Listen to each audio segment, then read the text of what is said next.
যুক্তরাজ্যে পানি শিল্পে চলমান সংকট ও অনিয়মের কারণে বড় ধরনের সংস্কারের পথে হাঁটতে যাচ্ছে সরকার।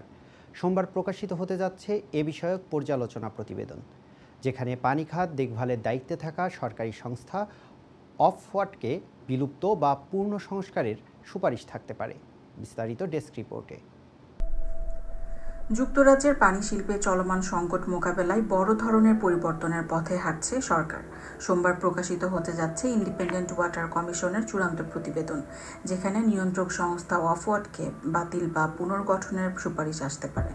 এই প্রতিবেদন তৈরি করেছে ইন্ডিপেন্ডেন্ট ওয়াটার কমিশন, যার নেতৃত্বে আছেন সাবেক ব্যাংক অফ ইংল্যান্ডের ডেপুটি গভর্নর স্যার জন কানলিভ। গত কয়েক বছরে বাড়তি পানির বিল, নদী সাগরে রেকর্ড পরিমাণ পয়ঃবর্জ্য ফেলা এবং কোম্পানিগুলোর ঋণে ডুবে যাওয়া নিয়ে ব্যাপক সমালোচনা তৈরি হয়। অফওয়াট এসব অনিয়ম নজরদারিতে ব্যর্থ হয়েছে বলে অভিযোগ উঠেছে। এ বিষয়ে যুক্তরাজ্যের পরিবেশ মন্ত্রী স্টিভ রিড জানান, পানি খাতের এই সংকট বহু বছর ধরে গড়ে উঠেছে এবং এতে সাধারণ মানুষ সবচেয়ে বেশি ক্ষতিগ্রস্ত হচ্ছে।